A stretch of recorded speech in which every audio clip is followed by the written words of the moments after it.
Hi guys.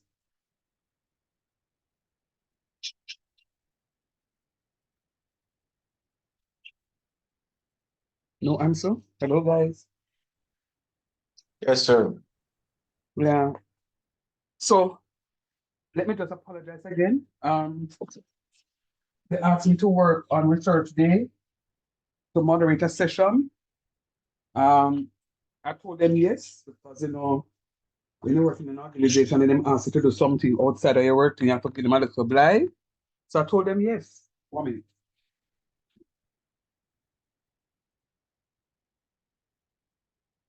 I told them yes. And when I did, I was down to do two things. When I did one of the things, the other thing was to do some elevator pitch of some ideas from our students. And on paper, it says that there were supposed to be pitch 1 to pitch 5. So I said to myself, easy 1, 2, 3, 3:30 the latest I can leave there and come home. Can I tell you, it says after 4 I left Excelsior today? After 4. It says when Aston says to me, sir, you coming to class? I was like, oh, cockroach. It was, and why I am annoyed.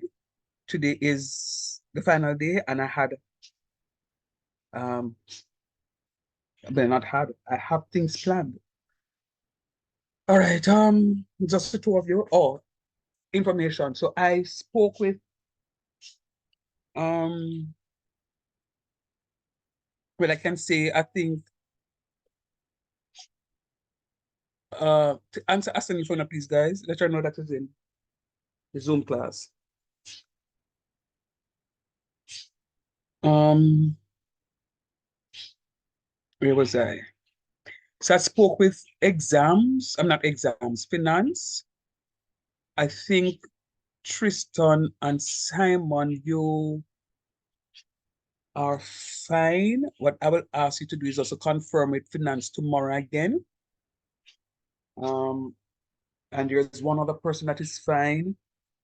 And then there are 3 students that weren't fine, and I spoke with 1 student already to say this is what you need to do. And there are 2 other students now that I need to speak with to let them know what needs to be done to be ready for Friday. So what I also need to do is just have a little chit chat with you. Oh Lord, this is half an hour. All right, so I need to have a little chit chat with you.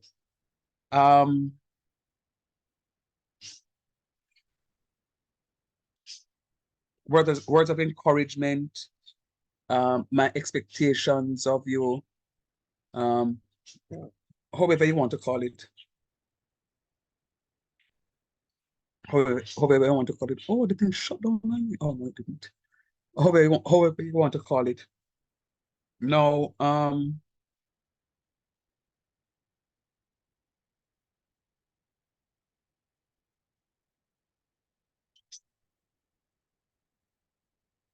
no, come Friday,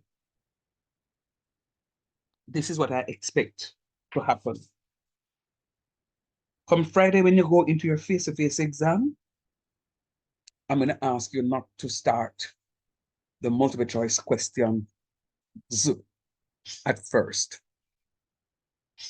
I'm going to ask you not to start the multiple choice questions at first.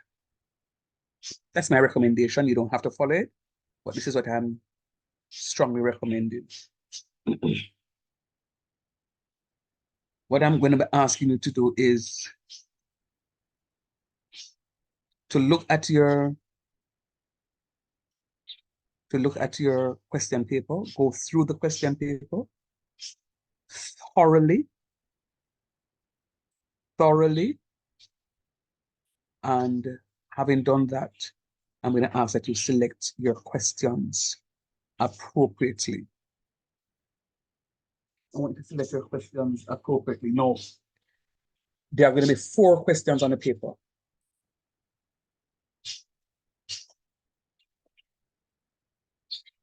You're required to answer any 2 questions. There are 4 questions on the paper. You're going to be required to answer any 2 questions.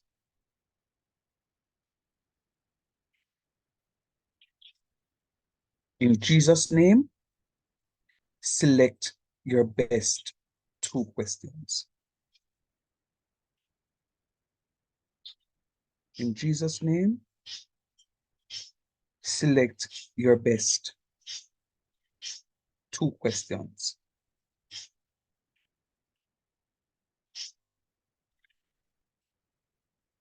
I am suspecting that stationary points is there. Hear me out. Stationary point can be there for 20 marks, and you get one of a full question for another 10 marks. Stationary points can be there for 25 marks, and then get another full part of 1 question for 5 marks, or stationary points can be there for 30 marks. My recommendation, I want to be able to say that my students who are doing block scheduling pass the exam. I would love if the stationary point is going to be there. It has to be there. It is a staple on every Calculus 1 paper. Matter of fact, stationary point is also a staple on Calculus 2. Stationary Calculus 1, they do single variable functions for stationary points. Calculus 2, stationary point question is on multivariable functions. So that is going to come for Calculus 2. But for this Calculus 1, I want you guys to kill the stationary point question. Get your points, wrap it up, cover it up, and put it down. Put down those points. Hear me out. I also suspect, and I hope you guys are paying attention. I hope you guys are paying attention. I'm not going to repeat myself after this. After this, I'm going to jump into your stuff. The one area that I'm going to look at, right?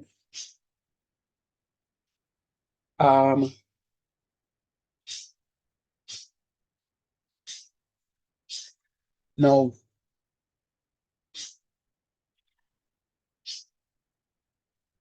I also suspect that you're going to get a question on piecewise function. Piecewise function. Piecewise function is one of those questions that I'm going to give you tonight for your mid-semester test. Piecewise function is, for me, I call it about stationary point, I call it 100% theta come. Piecewise function, I put it at a 90% theta come. I put it at a 90% that is coming.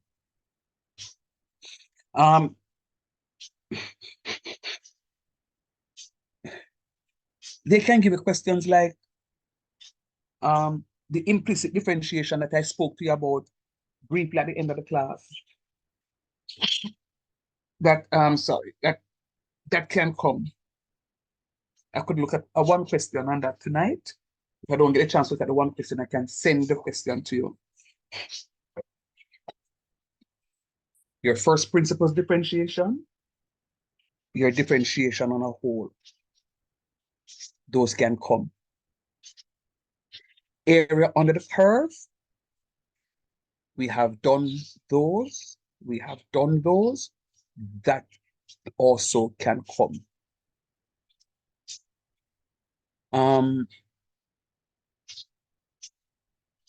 As I said, I did say first principles. Product rule, quotient rule. Expect something on it. I can't tell you how many questions, but expect something on the product rule, quotient rule. I would say, of course, first principles differentiation, your continuity. Questions that will say determine the value of x or determine the values of x for which a function is undefined. When that happens, in order to remember, I put the denominator equals to 0. I'm expecting questions on that. They may also give you a question on the substitution method to the integration that we did the last time around. And then I'm suspecting that they will give you a question on differential equations. Honestly, I did not do that. I will do that come calculus 2 because I just didn't have the time. That I'm going to apologize for. And I conditioned that in my headspace already that I'm not going to do it. You know why? Because we just never have the time. Never have the time. The syllabus is very long, but I just didn't have the time for that. Now, and again, your differentiation. And your differentiation. So there are two things that I want to look at with you today. Remember your limits. Your limits question can come for about 15 marks, you know. Your limits question can come for about 15 marks or 10 marks, right? Anywhere between 10 and 15 marks, right? So if you understand your limits question, run for it. What you're trying to do is to put the marks, the points together so that you can cover the stuff, all right? So those are the things that I want to talk to you about as it relates to exam. And then when you finish with that paper now, you go to your multiple choice. You go to the multiple choice, all right? And then finally, you need to complete. I'm seeing a lot of movements on EducaSoft. Congrats. You need to complete your EducaSoft fees and thanks. And then I'm going to release the mid-semester paper tonight for you to just work the questions, send them back to me tonight. I can start mark, and I can reshare them with you. All right? But all in all, I'm expecting all of you to pass the course. We've spent a good semester together, and I'm expecting you all to pass the course. So, sir, when you finish up a question, you can go with that question now because I'm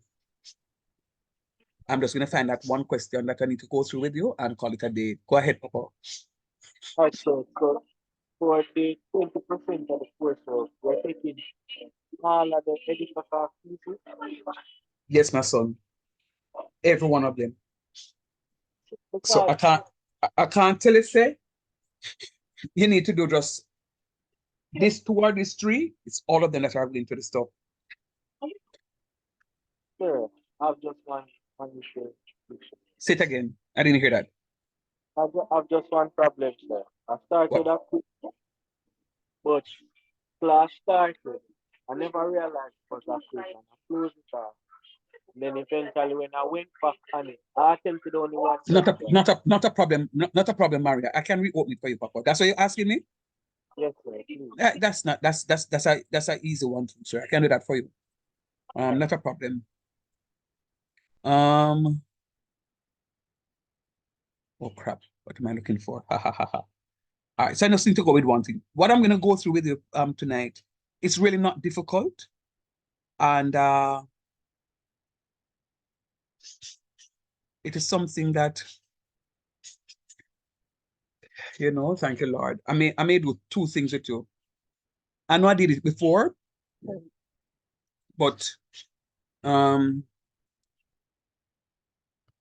yeah, that thing that I need to do before, I may just send it off to you so you can look at it. Not me, I will send it off to you because I have 20 minutes and I must go through this. This one I have not done with you, and I can use 10 minutes to do it to get it out of the way. Oh, I thought I was sharing. So let me just share. All right, so I need your undivided. So just give me your undivided for here. A question can come for this anywhere between 4 and 6 marks. Anywhere between 4 and 6 marks, you can get a question using L'Hopital's rule.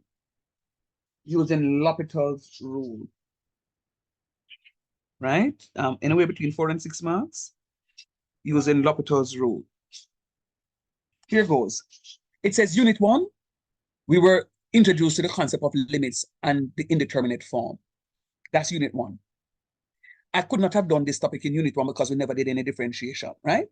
So now that we've completed our differentiation and our integration, what I'm asking now is what exactly is the value of 0 over 0, or negative infinity over negative infinity, or positive infinity over positive infinity, right? So we know from then that those were the indeterminate forms. True or false? True. True. Come on. Those were the for the indeterminate form. So I'm saying, is there another way we could evaluate indeterminate? That's a question. Is there another way we could evaluate indeterminate? Remember, students, you are going to be required to do the indeterminate form a little later on for me for that mid-semester, right? Now, L'Hopital's rule is the definitive way to simplify evaluation of limits. Is a definitive way to simplify evaluation of limits. It does not directly evaluate the limits, but only simplifies evaluation if used appropriately. We're going to use a formulation. The limit as x tends to a of f of x over g of x. Remember, when we're talking about indeterminate form, it has to be fractional form. True or false?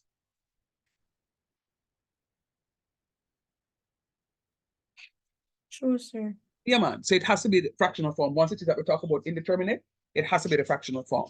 Now, so my question to you is, this will be the question. The question will be in the form, the limit as x tends to a number of a function over another function. All right? Hear me out now. In order to evaluate that limit, we are going to differentiate the top function, differentiate the bottom function, substitute the value of a into the function.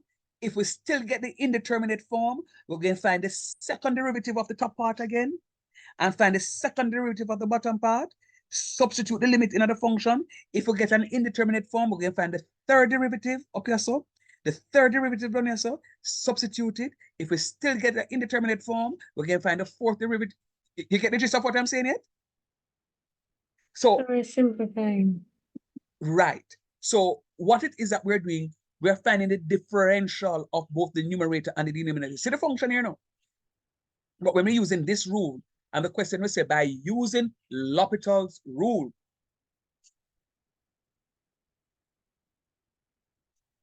if you find the derivative outside of using L'Hopital's rule, you are incorrect. You get 0 for trying. So you're going to find the derivative of the first, of the numerator. You're going to find the derivative of the denominator. You're going to substitute the value as x tends to what value into the function. When you substitute the values in there, if you work it out and you don't get an indeterminate form, that is the answer. But if you get an indeterminate form, 0 over 0, negative infinity over negative infinity, or positive infinity over positive infinity, you're going to find the second derivative, so forth and so on. For example, see, told you that it was easy. For example, we're evaluating the limit as x tends to, I don't want to do that example. Neither that one. I want to do this example. So we're looking at that example. The limit as x tends to 4 of x squared minus 16 over x minus 4. No, we can see so that is the indeterminate form. We don't have to ask. We can see it. How you know, sir? Watch me. X tends to 4. 4 squared is 16, don't? Yes, sir. 16 minus 16 is 0. And 4 minus 4 is 0. This is 0 over 0. So we know that this is the indeterminate form. We're going to find the derivative of the function. When we differentiate the numerator, what do we get?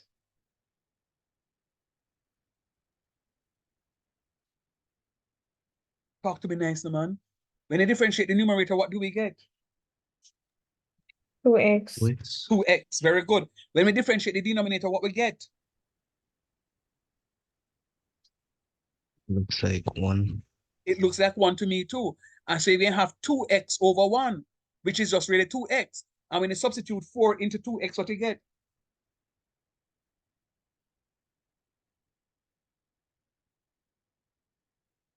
Eight. Is 8 indeterminate? Say no. No. So my answer is going to be 8. See? Answer is 8. Tell me if that's not easy, guys. So that's not the answer in blue is not what I was supposed to show you. I was trying to recall something here. So let me just do the thing. So I differentiate the numerator, I differentiate the denominator, and I recognize when I substitute the values inside of it, I don't get 0 over 0, or infinity over infinity, or negative infinity over negative infinity. It means therefore that the answer that I get is going to be my limit. So the limit is equal to 8. No, if you go in at the exam Friday, God's willing, and see a question like this for 4 marks, you're going to leave it? I'll No, try sir. it. No, sir, you can't leave it. You can't leave it, man. Why would it be this easy though? Me not ask you, me I tell you, say, Because question can't answer other than this, man. Trust me. it's You make, easy until it gets hard. all right. No, man, I still, it not go hard. All right, so the recall, this is just maybe for your, you know, recollection, because you may also get,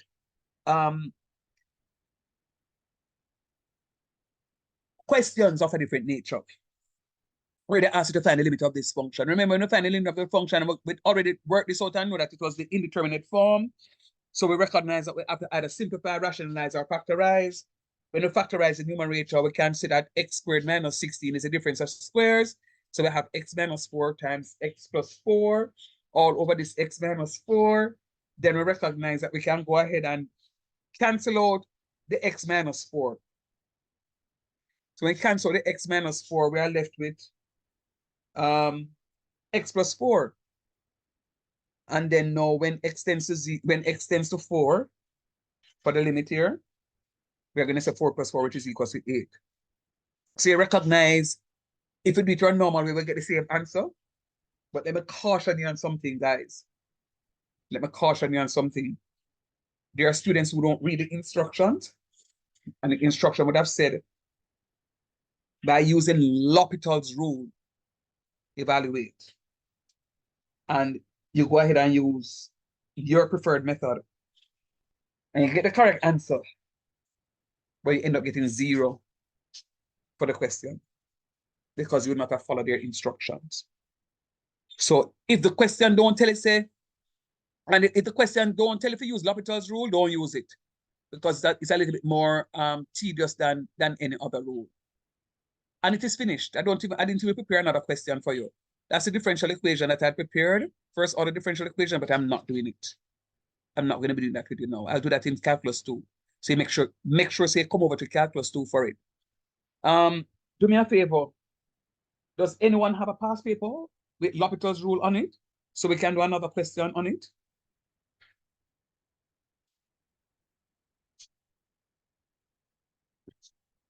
That's it. Oh, well, I could find another question and maybe send off to you. Let me just see if I can, since I have another 10 minutes here. What unit is it? This is unit 6. Unit 6. Sorry, you think first principle coming? It may come in, but guess what? You're going to need first principles for tonight. So just make sure you catch it, and then now you just hold on to it for Friday. If it not come Friday, whatever it is, but hold on to it. First principle is the one with the H. It's same one. Yes, my lord. Okay.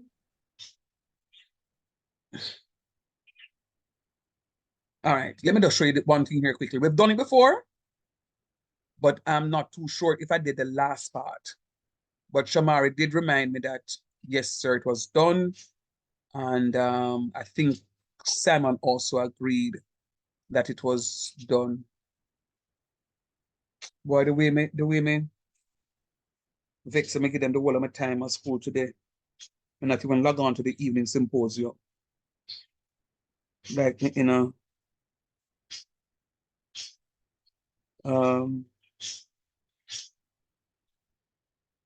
money to the people them. All right. Let me new share.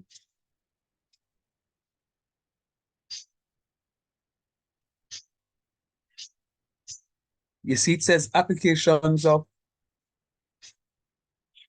differentiation. Are you seeing the screen? Yes, sir. All right. Now, this is the last thing that I'm doing. I've done this topic with you before, so it's not that the only new topic that I did with you just now is L'Hopital's rule. And it is not even so new. So L'Hopital says we get the function to find the limit. Once it's L'Hopital's, I'm going to know it's indeterminate. I'm going to differentiate the numerator and I'm going to differentiate the denominator one time. Let me differentiate the numerator and the denominator one time, then we're going to go ahead and substitute the limit into the function. If when I substitute the limit into the function and I don't get the indeterminate form, like 0 over 0, or infinity over infinity, or negative infinity over negative infinity, that's my answer. Whatever I get is going to be the answer. Like this one here, the answer is 8, 8 are the answer. If, on the other hand, I substitute it and I get one of the indeterminate form, I'm going to find the second derivative.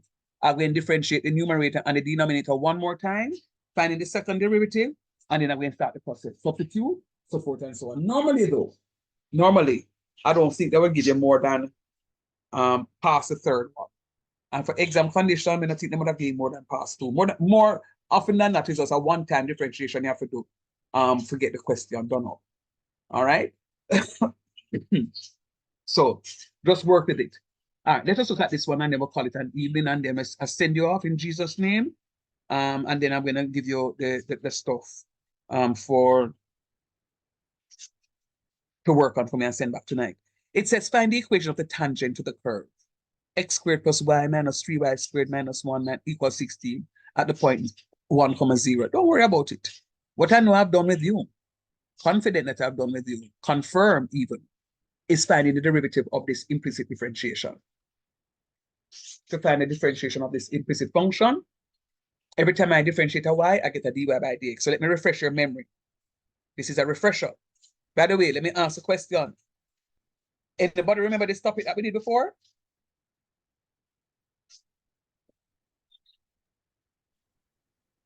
Yes, sir.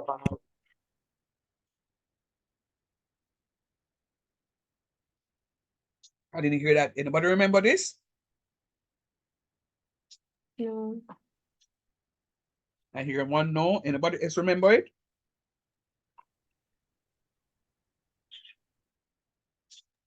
Yes, sir. Kinda. What was that time on? Yes, sir. Okay. I thought it said something like nightlife or something of the sort. Sir, say yes, kinda ish. What you Oh, mean? kind. No, I never hear the last part, so I was wondering. I was wondering, I must say. All right, kind of ish. All right, no problem. So maybe this is an opportunity.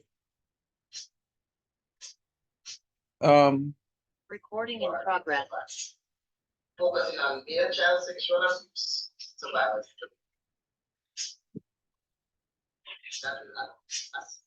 All right.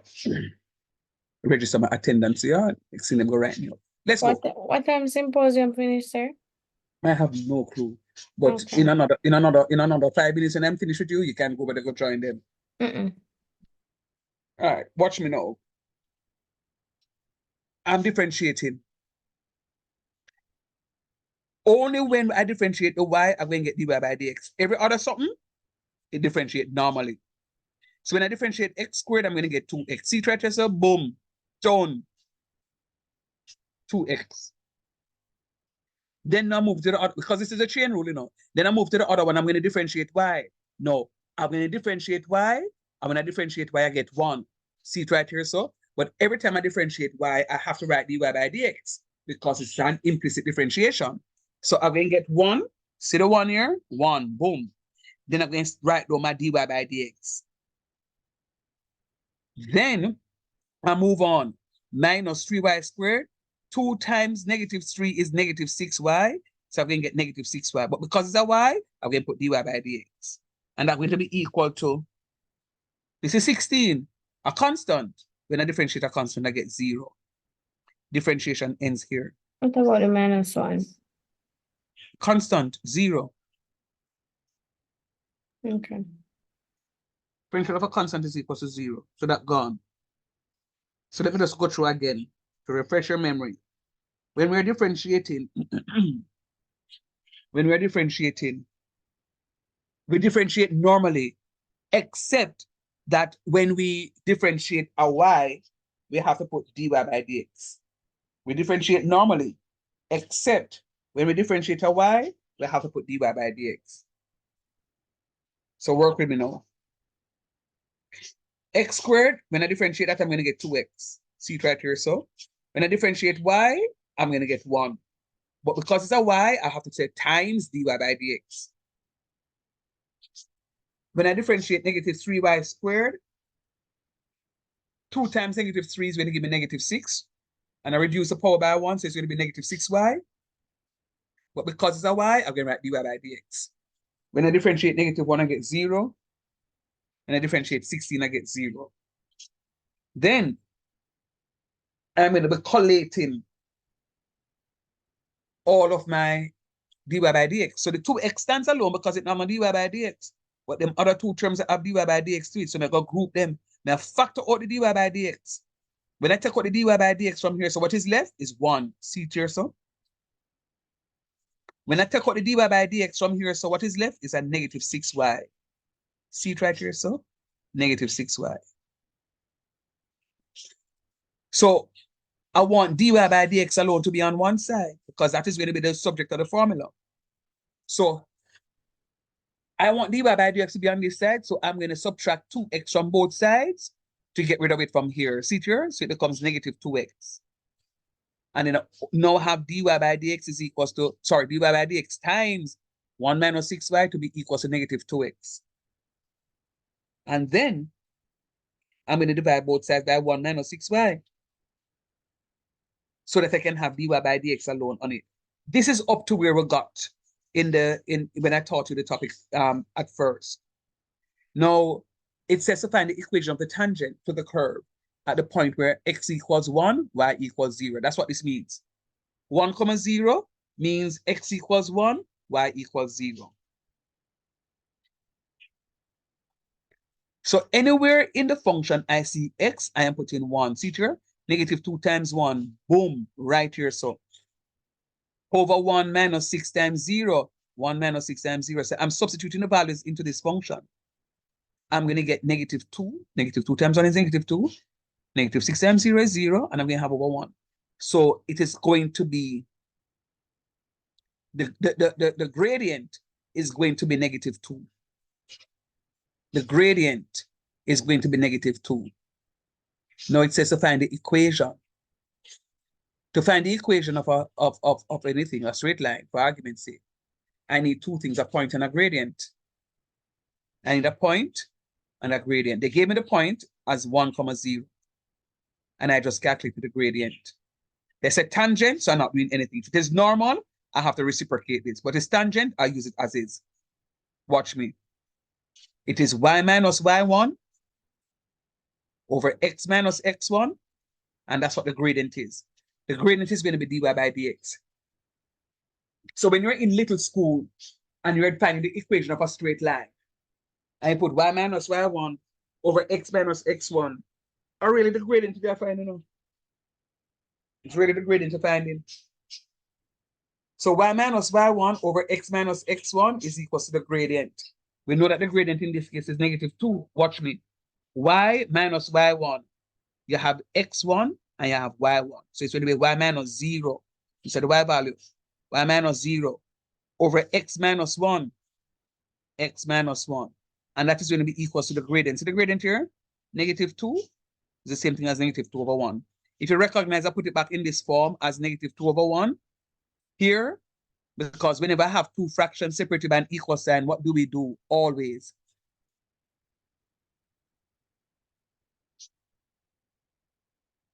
Ask the question again. When you have a fraction separated by? When you have two fractions separated by an equal sign, what do we always do?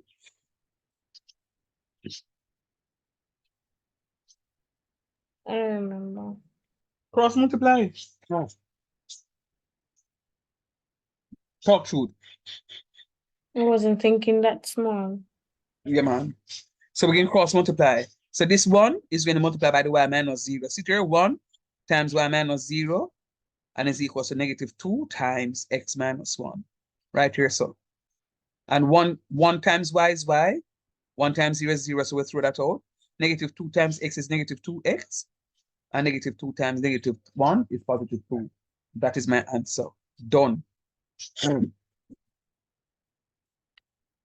you share with us this document and the first one, please?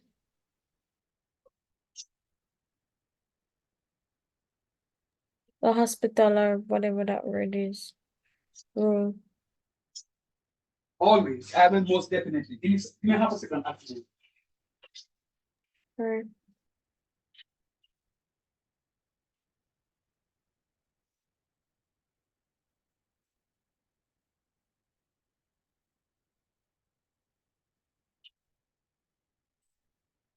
Yeah, man, I will definitely share this one with you.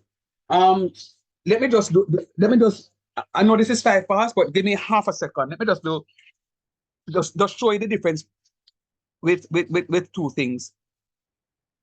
You know how to differentiate the exponential, the implicit function already, because I've taught you that before. What I didn't do with you was to show you how to do the substitution to find the equation of the tangent to the curve. But just recapping what we did a while ago. It says at the point 1, 0, I'm going to substitute my values here. Whatever value they gave me here, I'm going to substitute it here to get the value of my gradient. If it is a tangent, I'm going to use the value as is, like I did right here.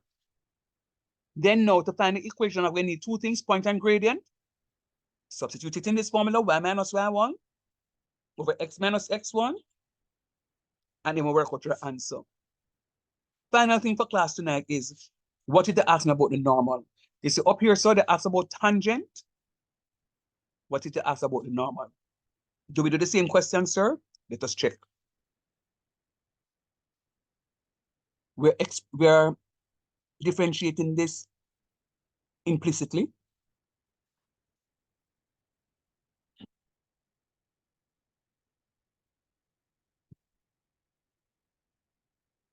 Oh, come on.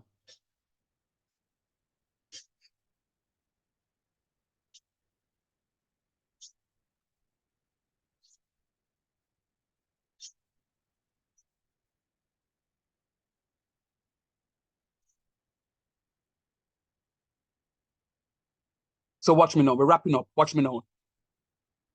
So we're differentiating this function implicitly. Implicitly. Watch me. This one is a product. So it's going to be the first, see the x here, times the differentiation of the second, times when I differentiate y, times 1 dy by dx. Every time I differentiate a y, you get dy by dx. So the first, x, times the differentiation of the second, when I differentiate y, I then get 1 dy by dx. Plus the second, plus y, times the differentiation of the first, when I differentiate x, I get 1. Then I move on to this. Plus, when I differentiate 2y, I'm going to get 2, but because I differentiate a y, I'm going to get dy by dx. So that's why I have 2 dy by dx. Minus, when I differentiate, I have x squared, I'm going to get minus 10x. When I differentiate negative 5, it's a constant, 0, it goes. When I differentiate 0 is a constant, 0, it goes. So my differentiation ends here. Just like the one up above, we are putting all the dy by dx's together. So this is x times 1 is x. So this is x dy by dx, see it right there, so. Y times 1 is just simply y, see it right here, so. 2 times dy by dx is 2 dy by dx, see it right here, so. Minus 10 times 1 is 10 times x is 10x, see it right here, so. Then I'm putting all the dy by dx's together. X dy by dx is right here. Plus 2 dy by dx, come up right here, so. The y here, so. May carry it, rearrange it and put it to the end of this thing here. See it right here, so. And this negative 10x is right here. So all I did from this line to this line is just to rearrange. Rearrange. I've not done anything more than rearrange. What I'm doing here, so now, is factoring out my dy by dx. See it here, sir? Factoring out the dy by dx. When I factor out dy by dx right here, so I'm left with x. When I factor out dy by dx here, I'm left with a positive 2. See it here, sir? Positive 2. And I write back all of these right here. Wrapping the question. I want dy by dx to be on one side. And I'm going to send this to you. I want dy by dx to be on this side alone. So I'm going to add 10x to both sides to get rid of it. And I'm going to subtract y from both sides. So this now becomes positive 10x and negative y. I'm dividing both sides by x plus 2. So dy by dx is going to be equals to now 10x minus y over x plus 2. That's the implicit differentiation. The question says at the point 2, 3. 2, 3 suggests that x is 2 and y is 3. Anywhere in dy by dx, I see x is 2 and y is 3. I'm going to substitute 2 for x, 3 for y. 10 times 2 is this. Minus y minus 3 over x plus 2, but x is 2. So it's 2 plus 2. 10 times 2 is 20. Minus 3 is 17. And 2 plus 2 is 4. So I have 17 over 4. But remember the question says normal. I don't use the 17 over 4. I'm going to use negative 4 over 17. That's the only thing that is to this question when I've said normal. You notice the question here says tangent. When I got my dy by dx as negative 2 over 1, I use it as just negative 2. When the question says normal, I have to find the negative reciprocal of it. I have to find the negative reciprocal. So please note, for perpendicular gradients, their products equal to negative 1. So I have to find the negative reciprocal of it. I have to find the negative reciprocal of it. And then the question is done. The rest of the question is done in a similar fashion. To find the equation, you need two things, point and gradient. Have a point, have the gradient. This is the only thing that I'm going to caution you about. If it says normal, you have to find the negative reciprocal. You have to reciprocate it and put and multiply it by a negative number. So therefore, if the number that you're flipping is going to be negative, then you multiply by a negative number becomes positive. If the number is positive, when you do that, it's going to become negative.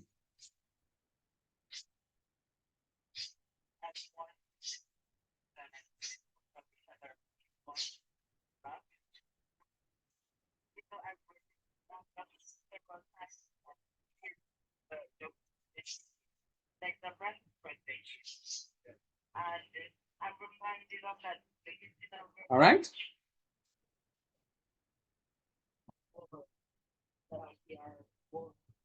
Y minus y1, y minus 3. X minus x1, x minus 2. Over this here. Negative 4 divided by 17. Two fractions again separated by an equal sign, we cross multiply. So it's going to be 17 times y minus 3, see here? And that is going to be equal to negative 4 times x minus 2, right here. 17 times y? 17y. 17 times negative 3? Negative 51.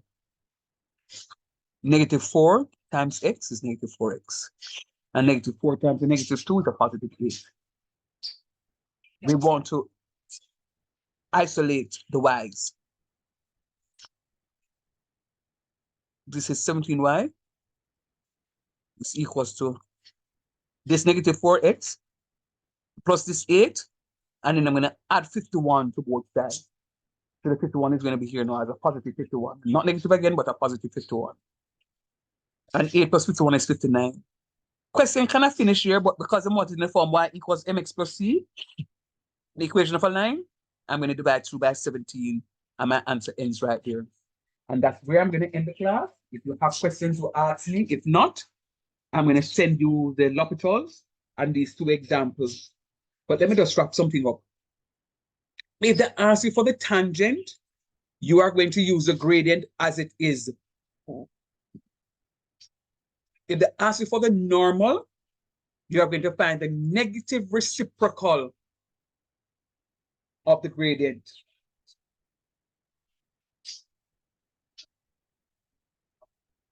That's it. Any questions?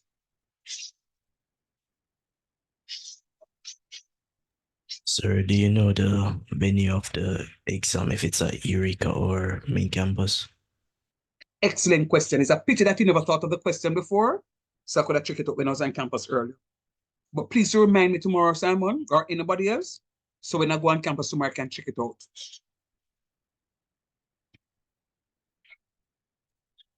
All right, sir. Any other questions? None here, sir. Go ahead, Papa. Oh, no, I said none here. Oh, none for you. Okay. All right. Thank you much. So, guys, as much as possible, I'm gonna send off this stuff. Can you agree that I send it off? What you wanted? You wanted that? Do you have class? Do you have class now, or they ask you guys to join the symposium? Well, we have class now. We must join the symposium. Who said so? That's what the email says. All students and faculty must be in attendance. I agree with you, afternoon. My assistant asked me why I wasn't there, and I told her that I'm in a class, and she says, "Remember, the email says you must," and I said, "Yeah, but I also have an email that says my students have an exam on Friday." So I will release you now to do that. At the end of the symposium, I will give you, I will release the paper. All right? And if you have any questions, you can just drop it in the group and I'll be more than happy to answer. All right? So have a good one. Okay, nobody go fall asleep. No matter who? Nobody go fall asleep. I remember to open the Jesus. Edecosoft. Yeah, tell me about the fall asleep part, but no, I'm still in the symposium, so I'm just going to join it now and then come back to. All right, speak up yourself. Okay. Okay.